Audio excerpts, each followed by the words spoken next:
नमस्कार दोस्तों, आप सभी का तहे दिल से मेरे चैनल में स्वागत है। आज हम एक ऐसी यात्रा पर निकलने वाले हैं जो हमको और आपको उन कहानियों और जानकारियों से रूबरू कराएगी जो शायद आपने पहले कभी नहीं सुनी होगी। तो अपनी सीट की पेटी बांध लीजिए क्योंकि हम शुरू करने जा रहे हैं एक बेहद खास सफर।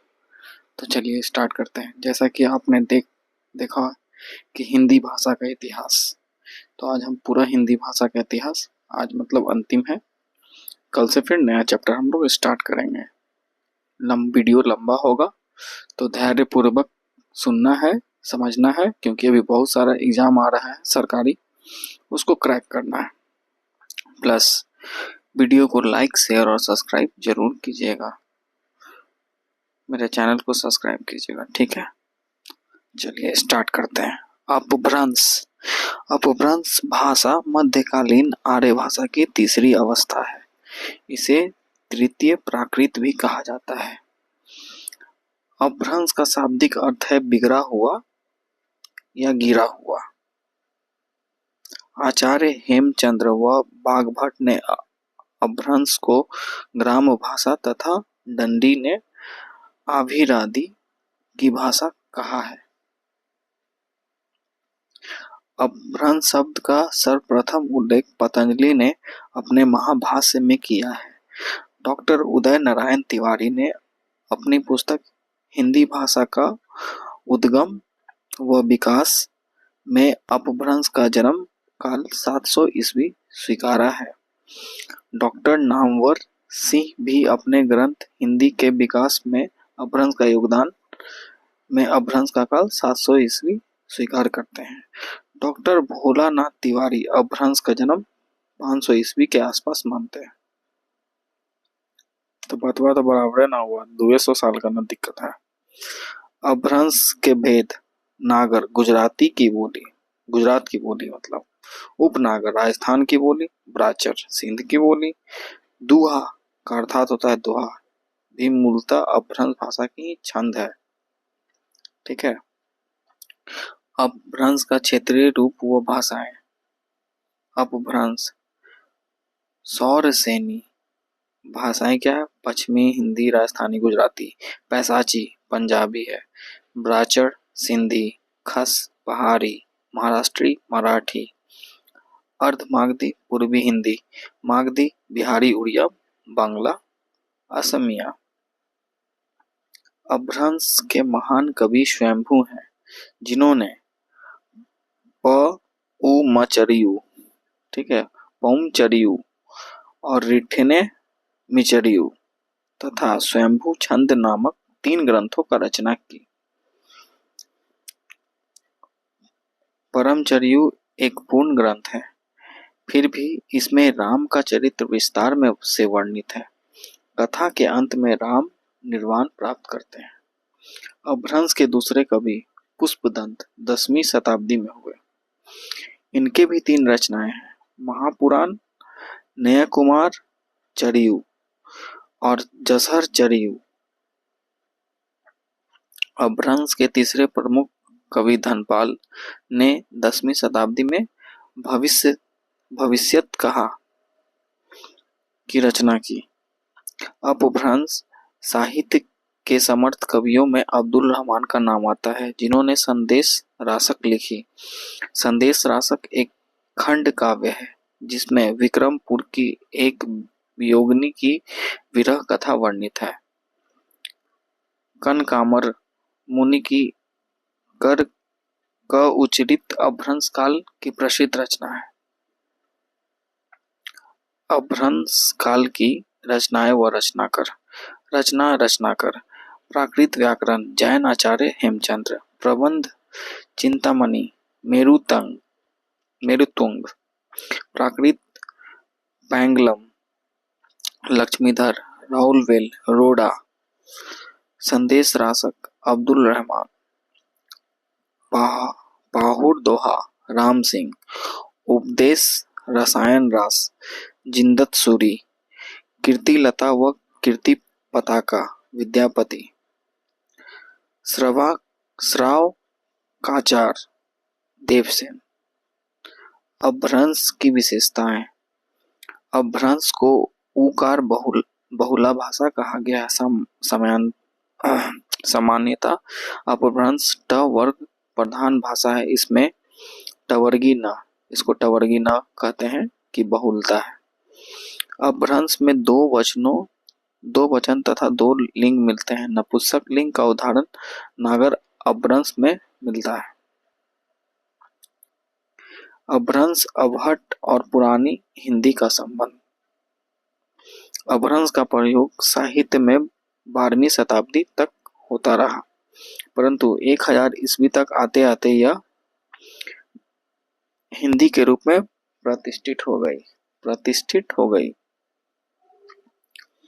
अपभ्रंश के ही प्रवर्ती रूप के विद्वानों ने अपभट्ट का नाम दिया। 13 और 14वीं ईस्वी में साहित्यकारों ने अपनी भाषा को अपभ्रंश अपभट्ट कहा तथा हेमचंद ने उन्हें देसी नाममाला में शामिल करना उचित समझा। अपभ्रंश की ध्वनियां भी हिंदी में प्रचलित है।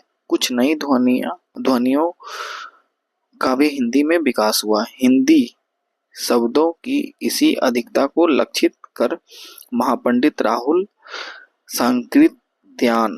सांकृत्यायन और चंद्रधर शर्मा गुलेरी ने इस भाषा को पुरानी हिंदी के नाम से संबोधित किया। 1000 ईस्वी के लगभग अधिकांशतः साहित्य में हिंदी का प्रयोग होने लगा। वीडियो को लाइक, शेयर और सब्सक्राइब जरूर कीजिएगा। सब्सक्राइब मेरे चैनल को कर दीजिएगा। हिंदी ने अपभ्रंश की सभी प्रवृत्तियों को अपनाया है। संस्कृत, पाली, प्राकृत आदि संयोग। मोबाइल से पढ़ाने में ही दिक्कत होता भाई। संयोगात्मक भाषाएं थी। संज्ञा व सर्वनाम के कारक रूपों के लिए अपभ्रंश के कारक चिन्ह अलग से प्रयुक्त हुए। काव्य में प्रयुक्त भाषा अपभ्रंश कहलाई। आचार्य रामचंद्र शुक्ल ने अपभ्रंश के कई उदाहरण अपने हिंदी साहित्य के इतिहास में प्रयुक्त किए हैं। डॉक्टर सुनीति कुमार चटर्जी एवं बहुत से अन्य भाषाविदों ने अपभ्रंश को भारतीय आर्य भाषा के विकास की एक स्थिति माना है।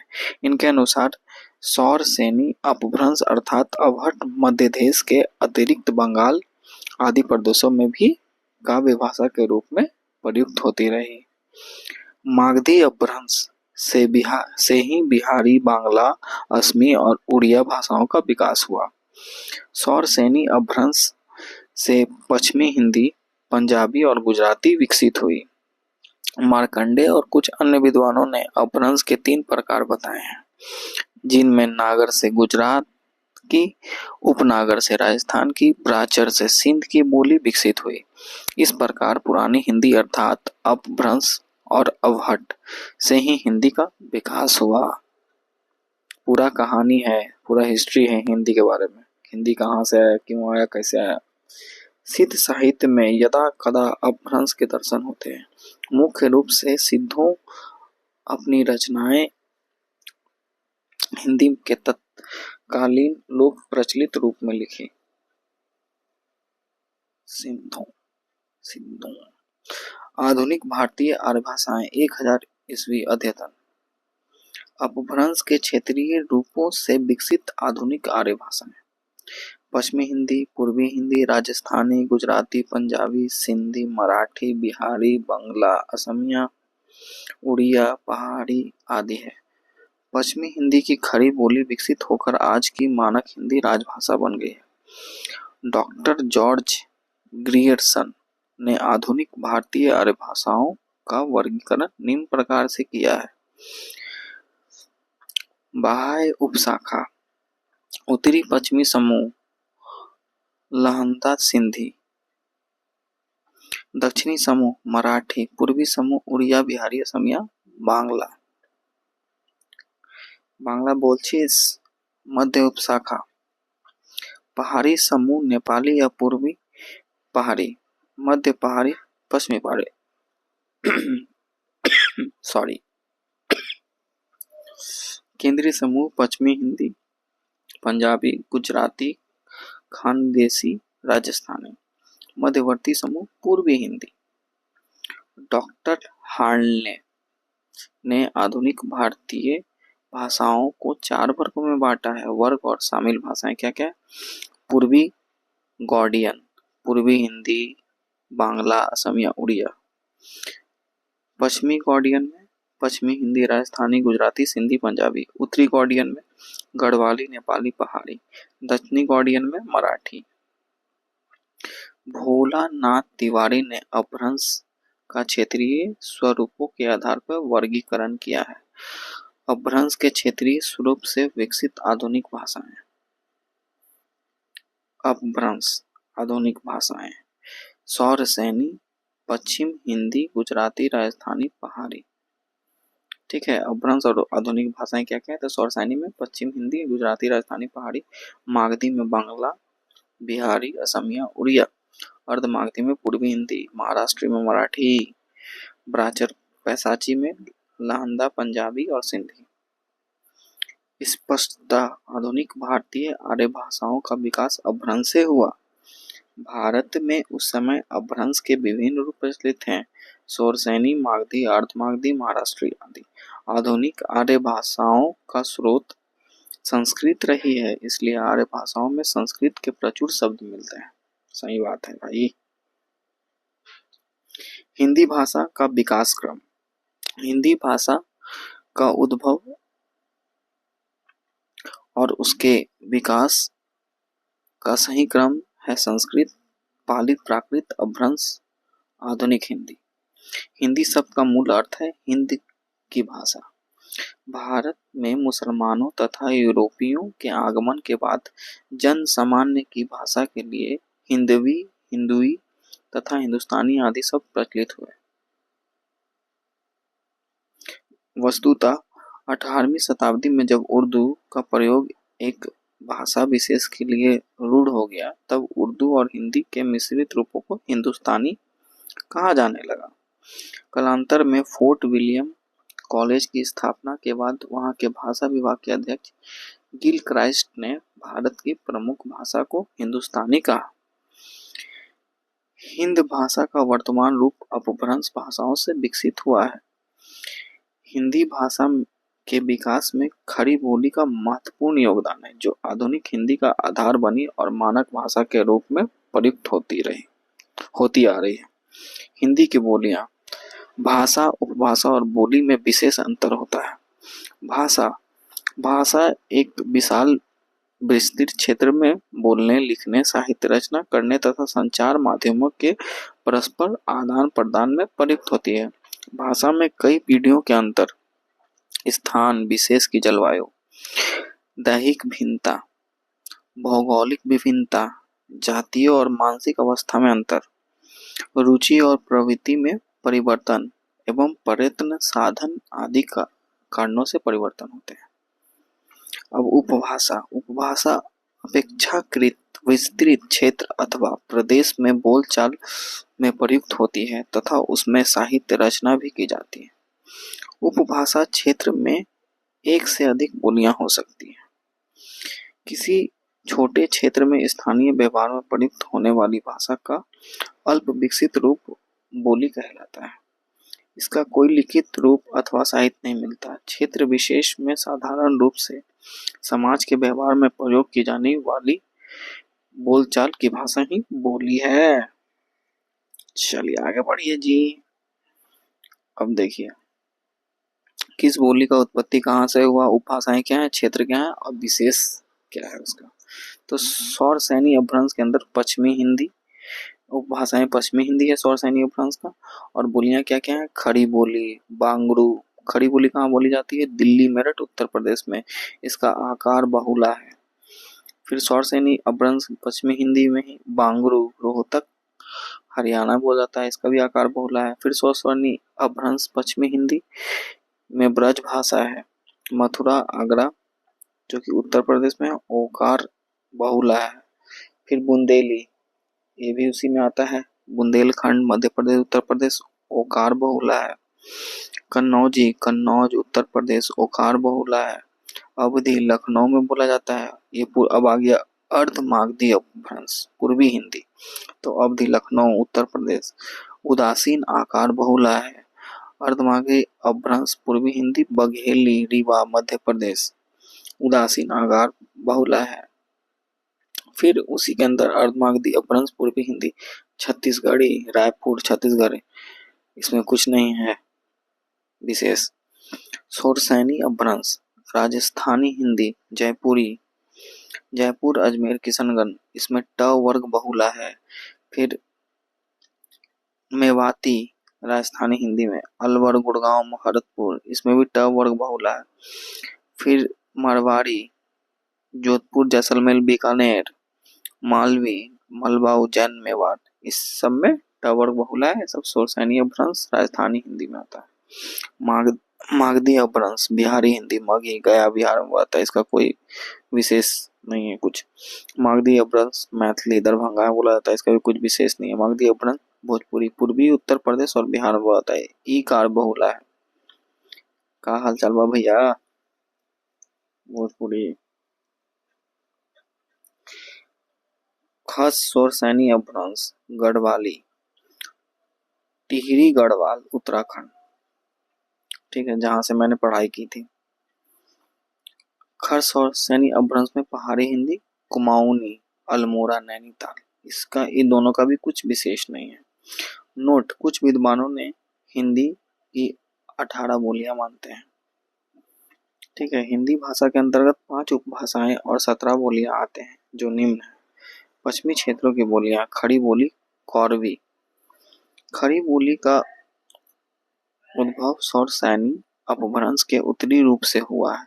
खड़ी बोली का मूल नाम कौरवी था, जो साहित्यिक भाषा में बदल जाने के कारण खड़ी बोली हो गया। इसका नामकरण लल्लू लाल जी ने प्रेम सागर 1803 ईस्वी की भूमिका में किया। इस भाषा के अन्य नाम सरहिंदी, वर्नाक्यूलर, हिंदुस्तानी आदि है। ग्रियर्सन ने इसे देसी हिंदुस्तानी कहा है। खड़ी बोली का क्षेत्र देहरादून का मैदानी भाग, सहारनपुर, मुजफ्फरनगर, मेरठ, दिल्ली का कुछ भाग, बिजनौर, रामपुर तथा मुरादाबाद है। मेरठ की खड़ी बोली को आदर्श एवं मानक खड़ी बोली माना जाता है। खड़ी बोली के लिए सुनीति कुमार चटर्जी ने जनपदीय हिंदुस्तानी शब्द का प्रयोग किया। खड़ी बोली आकार बाहुला है। मूल कौरवी में लोक कथा, गीत, पहले गीत, नाटक आदि लोक साहित्य उपलब्ध है। ब्रजभाषा दूसरा है। ब्रजभाषा का विकास शोरसैनी अपभ्रंश के मध्यवर्ती रूप से हुआ है। ब्रजभाषा का अंतर्वेदी भी कहा जाता है, इसका मुख्य केंद्र मथुरा है। इसके अतिरिक्त यह आगरा, अलीगढ़, धौलपुर, मैनपुरी, एटा, बदायूं, बरेली तथा उनके आसपास के क्षेत्रों में भी बोली जाती है। ब्रजभाषा साहित्य और लोक साहित्य दोनों दृष्टियों से बहुत संपन्न है। यह कृष्ण भक्ति काव्य की एकमात्र भाषा है। ब्रजभाषा की उत्पत्ति शोरसैनी अपभ्रंश से हुई है। भक्ति काल तथा रीतिकाल दोनों में रचनाएं मुख्यतः ब्रजभाषा में ही हुई है। संपूर्ण रीतकालीन साहित्य ब्रजभाषा में लिखा गया है। साहित्यिक दृष्टि से यह हिंदी भाषा की सर्वाधिक महत्वपूर्ण बोली है। ब्रजभाषा तथा ब्रजबुली दो अलग अलग भाषाएं हैं। ब्रजबुली का प्रयोग मिथिला, बंगाल, असम तथा उड़ीसा के कृष्ण भक्त रचनाएं करने के लिए करते थे। ब्रजबुली को पुरानी बांग्ला के नाम से भी जाना जाता है। अब तीसरा है कन्नौजी। तो कन्नौजी क्या है भाई? तो कन्नौजी का विकास शौरसैनी अपभ्रंश से हुआ। इसके क्षेत्र इटावा, फारुखाबाद, शाहजहांपुर, कानपुर, हरदोई, पीलीभीत आदि है। कन्नौजी भाषा ओकार बहुला है। चिंतामणि, नीलकंठ, मतीराम आदि कवियों ने कन्नौजी और ब्रज भाषा में रचनाएं लिखी। बांगरू और हरियाणवी। बांगरू जो कि हरियाणवी बोला जाता है, बांगरू या हरियाणवी का विकास शोरसैनी अपभ्रंश के पश्चिम रूप से हुआ। इसका क्षेत्र हरियाणा तथा दिल्ली का देहाती भाग है। हरियाणवी भाषा आकार बहुला है। बुंदेली। जैसे नहीं बोलता है तुम क्या कर रहे हो, हम लोग यहाँ पे बोलते हैं आप क्या कर रहे हो, आप क्या कर रहे हैं। वहाँ पे बोलता है तुम क्या कर रहे हो, तुम क्या खाना खाए हो। हम पूछते हैं और पिताजी से भी तुम ही से बात होता है, लेकिन हम लोग कभी बाप रे बाप आप ही बोलते हैं भाई। बुंदेली बुंदेली का विकास सौर सैनी अपभ्रंश से हुआ। इसका क्षेत्र झांसी, जालौन, हमीरपुर, ग्वालियर, ओरछा, सागर, नरसिंहपुर, सिवनी, होशंगाबाद तथा उनके आसपास के क्षेत्र हैं। बुंदेली भाषा ओकार बहुला है। केशव दास, पद्माकर, भूषण, लाल कवि, गंगाधर व्यास, जगनिक आदि प्रमुख बुंदेली कवि रहे हैं। चलिए पूर्वी क्षेत्र की बोलियां। बघेली बघेली का उद्भव अर्धमागधी अपभ्रंश के ही एक क्षेत्रीय रूप से हुआ। यह रीवा, सतना, शहडोल, मैहर और उसके आसपास के क्षेत्रों में बोली जाती है। छत्तीसगढ़ी छत्तीसगढ़ी का उद्भव अर्धमागधी अपभ्रंश के दक्षिणी रूप से हुआ है। इसके क्षेत्र सरगुजा, कोरबा, बिलासपुर, रायगढ़, खेड़ागढ़, रायपुर, राजनांदगांव, कांकेर आदि है। अवधी अवधी जो भाषा है उसका उद्भव कहाँ से हुआ है, अर्धमागधी अपभ्रंश से हुआ है। इसका मुख्य केंद्र अयोध्या अवध है। इसे कोसली के नाम से भी जाना जाता है। इसके अतिरिक्त यह लखनऊ, इलाहाबाद, फतेहपुर, मिर्जापुर, अंशतः उन्नाव, रायबरेली, सीतापुर, खीरी, फैजाबाद, गोंडा, बस्ती, बहराइच, बाराबंकी, सुल्तानपुर, प्रतापगढ़ आदि क्षेत्र में बोली जाती है। मतलब ज्यादातर यूपी में ही बोला जाता है यह। सूफी काव्य तथा राम भक्ति काव्य की रचना अवधी में हुई है। मुल्ला दाऊद, चंदायन, कुतुबन, मृगावती, मंझन, मधुमालती, जायसी, पद्मावत। तुलसीदास रामचरित्र, चरितमानस, उस्मान, चित्रावली, रघुनाथ दास, राम सनेही आदि इसके प्रमुख कवि थे। अवधी में लिखा गया प्रसिद्ध ग्रंथ तुलसीदास द्वारा रचित रामचरितमानस है। भारत के बाहर फिजी में अवधी बोलने वालों की संख्या अधिक है। अवधी की पहली रचना चंदायन 1379 को माना जाता है। पहाड़ी क्षेत्र की बोलियां।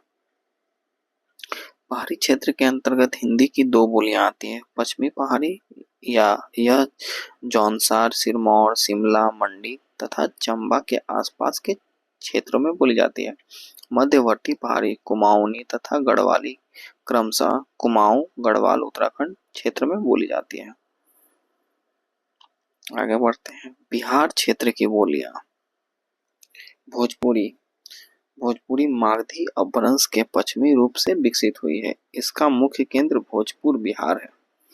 इसके अन्य प्रयोग क्षेत्र बनारस, जौनपुर, मिर्जापुर, गाजीपुर, बलिया, गोरखपुर, देवरिया, आजमगढ़, बस्ती, शाहाबाद, चंपारण, सारण आदि हैं। तो पूर्वी यूपी और पश्चिमी बिहार। हिंदी क्षेत्र की बोलियों में भोजपुरी बोलने वाले सर्वाधिक है। भोजपुरी अंतर्राष्ट्रीय महत्व की बोली है। भारत के अतिरिक्त Suriname, Fiji, Mauritius, Guyana, Trinidad में इस बोली का प्रसार है। मॉरिशस का तो मातृभाषा है भोजपुरी। तो भोजपुरी में लिखित साहित्य अत्यंत कम है।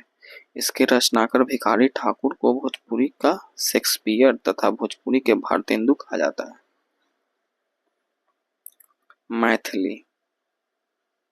मैथिली मागधी अपभ्रंश के मध्यवर्ती रूप से विकसित हुई है। इसकी लिपि तिरहुता व देवनागरी है। इसका मुख्य केंद्र मिथिला है। यह 8वीं अनुसूची में हिंदी क्षेत्र की बोलियों में से एकमात्र बोली है। इसके अतिरिक्त यह दरभंगा, मुजफ्फरपुर, पूर्णिया, मुंगेर और उसके आसपास के क्षेत्र में बोली जाती है। मगही तथा मैथिली लोक साहित्य की दृष्टि से अत्यधिक संपन्न भाषाएं हैं। मैथिली में साहित्य रचना प्राचीन काल से होती आई है। विद्यापति पदावली ने मैथिली को चरमोत्कर्ष पर ठीक है, चरमोत्कर्ष पर पहुंचाया। इसके अतिरिक्त नागार्जुन, गोविंदास, रंजीत लाल, हरिमोहन झा, राजकमल चौधरी, स्वरगंधा मैथिली के प्रमुख साहित्यकार हैं। अगर मेरे से कुछ गलती हो रही है पढ़ने में तो उसको आप समझिएगा। सब लोग का हिंदी बहुत अच्छा नहीं होता है और हिंदी में कुछ ऐसा ऐसा वर्ड होता है जिसको लोग नहीं पढ़ पाते हैं जल्दी। 3 मगही, ये मेरा भाषा है, हम बोलते हैं ये। का हो, कहाँ जाते हैं, का खाते हैं। मगही मगधी अपभ्रंश से विकसित हुई है। यह भाषा पटना, गया, पलामू, हजारीबाग, मुंगेर, भागलपुर तथा इसके आसपास के क्षेत्रों में बोली जाती है। तो मैं पटना से हूँ, बिहार से हूँ भैया। हिंदी की प्रमुख बोलियां एवं उनका नामकरण करने वाले विद्वान। बोली विद्वान का नाम क्या है? खड़ी बोली लल्लू लाल, राजस्थानी भाषा ग्रियर्सन।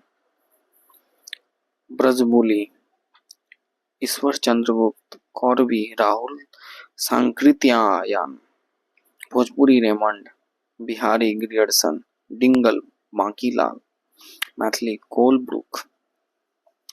हिंदी की बोलियों के अन्य नाम व उनकी उपबोलियां। तो क्या क्या है? बोली, अन्य नाम और उपबोलियां क्या क्या है? खड़ी बोली कौरवी, पश्चिमी कौरवी, पूर्वी कौरवी, बिजनौरी, पहाड़ ताली। ब्रज भाषा अंतरवेदी, डांगी, भरतपुरी, माधुरी, ग्वालियरी। बुंदेली, बुंदेलखंड, बनाफरी, राठौरी, मडावरी, खटोला, कुंडी। बघेली, डिवाई, तिरहारी, निबट्टा, गहोरा, जुडार। अवधी, कौसली, बैसवारी, मिर्जापुरी, बनोधी। मेवाती, इसका कोई अन्य नाम नहीं है मेवाती का। अहिर, वाटी, कठेर, राठी, गुजरी। भोजपुरी, पूर्वी, उत्तरी भोजपुरी, दक्षिणी भोजपुरी, पश्चिमी भोजपुरी, नागपुर। मारवाड़ी, इसका भी कुछ नहीं है। मेवाड़ी, शेखावटी, नौगौरी और बीकानेरी। छत्तीसगढ़ी, खलटाही, सरगुजिया, बैगानी, बिंजवली, सादरी। हरियाणी, देशवली, बांगड़ू, चमखा, जाटू। जयपुरी, ढूढ़ानी, तोरावटी, चौरासी, अजमेरी, काटरा। वीडियो को लाइक कीजिएगा और शेयर जरूर कीजिएगा। राजस्थानी भाषा। राजस्थान एक बृहद प्रांत है जिसमें भाषाई विविधता पाया जाना स्वाभाविक है। राजस्थान में भौगोलिक क्षेत्र में सामान्य जनों द्वारा बोली जाने वाली भाषा को राजस्थानी भाषा कहा जाता है। राजस्थान भाषा दिवस 21 फरवरी को मनाया जाता है। राजस्थानी भाषा के मरुभाषा, मरुभूम, मरुदेशीय भाषा व मरुवानी आदि नाम मिलते हैं। राजस्थानी भाषा की उत्पत्ति शौरसैनी अपभ्रंश से मानी जाती है, किंतु इसके विषय में अलग अलग विद्वानों की विभिन्न मत हैं। चलिए देखते हैं। सुनीति कुमार चटर्जी सौराष्ट्रीय अपभ्रंश से मानते हैं। ग्रियर्सन, पुरुषोत्तम मेनारिया नागर अपभ्रंश। Doctor L.P. टेसीटोरी शौरसैनी अपभ्रंश। मोतीलाल मनोरिया मेनारिया। कन्हैयालाल मानिकलाल मुंशी गुर्जरी अपभ्रंश। राजस्थानी भाषा का विकास काल गुर्जर अपभ्रंश 11वीं से 13वीं सदी। प्राचीन राजस्थानी 13वीं से 16वीं सदी। मध्य पूर्वी 16वीं से 18वीं सदी।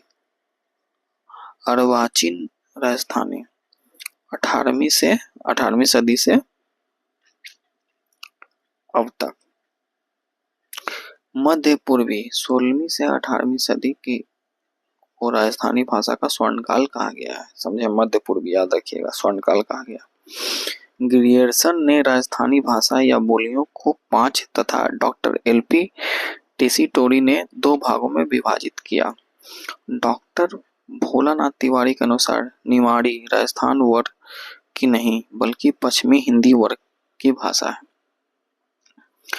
आरसी निगमने ने वर्ष 1961 की जनगणना के आधार पर राजस्थान की 73 बोलियां स्वीकार की। इनमें से केवल 36 बोलियां राजस्थान में प्रचलन में है। राजस्थान की स्वतंत्र बोलियां। मारवाड़ी, यह जोधपुर, बीकानेर, जैसलमेर, नागौर, पाली, जालौर व सिरोही आदि क्षेत्रों में बोली जाती है। उप बोलियां थल्ली, बागड़ी, शेखावटी, गोडवटी, बीकानेरी, खेराड़ी आदि। यह राजस्थान के सर्वाधिक क्षेत्र में बोली जाने वाली भाषा है। राजस्थानी बोलियों का वर्गीकरण जॉर्ज अब्राहम ब्रियर्सन। पश्चिमी राजधानी क्या बोलते, मारवाड़ी, मेवाड़ी, नागरी, शेखावटी। उत्तरी पूर्वी राजस्थानी मेवाती, अहिरवाटी। मध्य पूर्वी राजस्थान डुरारी, हाड़ौती। दक्षिणी पूर्वी राजस्थान मालवी, रांगड़ी, सोड़वाड़ी। दक्षिण राजस्थान निमाड़ी। डॉक्टर एलपी टेसीटोरी के पूर्वी राजस्थानी और पश्चिमी राजस्थानी मेवाड़ी। यह उदयपुर, चित्तौड़, राजसमंद, प्रतापगढ़, भीलवाड़ा आदि क्षेत्रों में बोली जाती है। मोतीलाल मेनारिया ने मेवाड़ी को मारवाड़ी का उपबोली माना है। रचनाएं महाराणा कुंभा के नाटक। ढूढ़ानी, यह जयपुर, अजमेर, टोंक, मेवाड़ का पूर्वी भाग व किशनगंज क्षेत्रों में बोली जाती है। इस भाषा पर गुजराती, मारवाड़ी व ब्रज भाषा का प्रभाव है। इस बोली का प्राचीनतम उल्लेख 18वीं सदी की पुस्तक 8 देसर गुजरी में मिलता है। संत दादू दयाल एवं उनके शिष्यों की रचनाएं इसी शैली में मिलती है। मालवी प्रतापगढ़, झालावाड़, कोटा आदि क्षेत्रों में बोली जाती है। मालवी बोली में मारवाड़ी एवं ढूढ़ानी दोनों बोलियों का मिश्रण है। ढूढ़ानी।